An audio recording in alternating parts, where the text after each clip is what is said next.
Hello everyone, sorry for a delay in the videos. Obviously being in Egypt there's not much signal around here, but I thought I would get one out, at least while I'm here before I head to Japan in a few days time.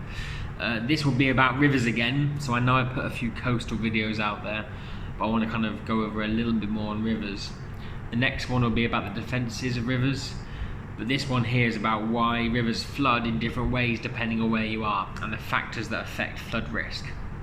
So a flood is simply when the capacity of a river exceeds the limit.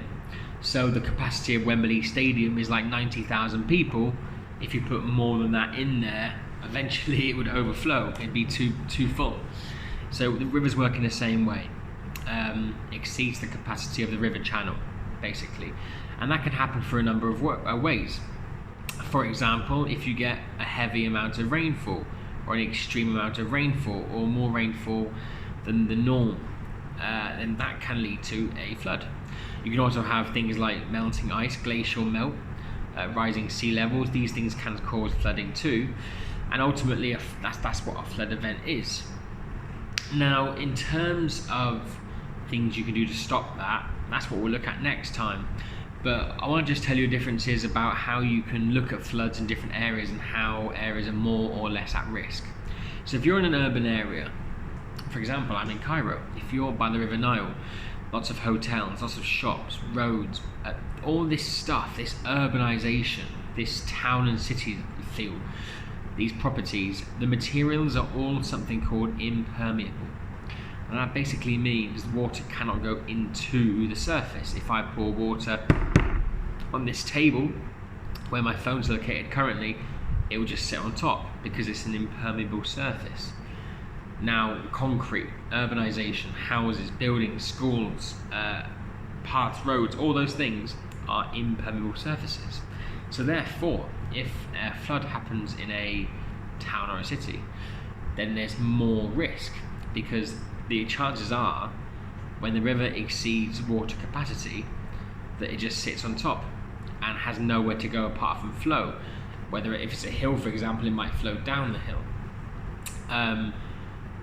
The way you can tackle that is through drains and sewage systems, like holes in the road that means the water can go into it. But ultimately, urbanization means flooding is more likely. If the flood was to happen in the middle course of a river, near a woodland or near a farm, then you get grassland, you get trees, you get greenery, and ultimately that land there is not impermeable but permeable. So that means water can go into green areas like this one. Therefore, flood risk is less. If the water has somewhere to go, it won't just sit on top of the surface. Now, this can still be flooding. If you remember those storm hydrographs, with the rising limb, the falling limb, the peak discharge, the peak rainfall, you're going to get a slower flood here because it requires more water to flood it, basically. If you're in the forest, it will require more water to flood the forest than it would the banks of London, for example. That's because the materials and ground and surface is permeable. Now, that doesn't mean there can't be a flood.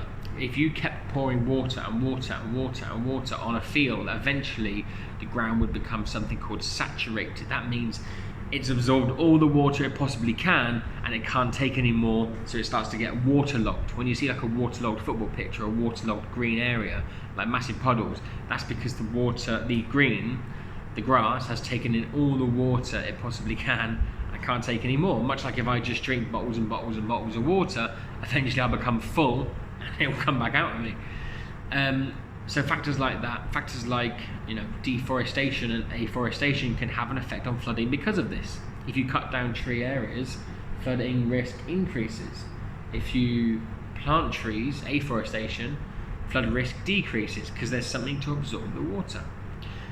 In terms of flooding and causes, that is from rain intensity, that is through ice melt. Perhaps the rivers haven't been dredged properly. Dredged is where you basically dig all the sediment and silt and stuff out of the river and make it clean and increase river capacity.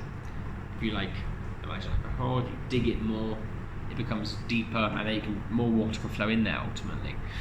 Obviously, a case study in natural hazards for this was Somerset, so it shouldn't be all alien to you. A lot of overlaps in the first topic. When you're looking at flooding, consider these factors. Urbanisation is a real key element and factor in determining how severe a flood can be, or flood risk can be. This will come in use when you do your floods and rivers fieldwork at the end of year 10, or if you're in year 11 now, you've already done it. And as referenced in this video, another element of flooding is topography or relief. So if, for example, it's a flat surface, water goes on there, it just sits on there, that can cause flooding. Of course it can. But if, for example, you have a slope all of a sudden, then V-shaped valleys, things like that, the water will tend to flow off the top, it will run off the surface runoff, and the flood risk up here is less, but the flood risk down here is a lot more. That's because that's where all the water will kind of gather, and it'll be really, really quick. The steeper the gradient, the faster the flood could be, and then therefore your flood hydrographs, the narrower they'll be, the peak discharge and peak rainfall will be, peak discharge will be in less time because of the faster flow. So that's everything for this video. Next one will be in a few days' time. Bear with me with my dodgy Wi-Fi. But it'll be on the things you can do to stop risk, stop floods, or try and prevent them, or try and reduce the risk, I should say. Hope that was useful for you. Still miss you all. I love it when you comment, guys. Please do comment. I like when you keep in touch. I like to see what you're doing and see where you're up to. Please, please, please ask me any questions, all right? Take care. I'll see you soon.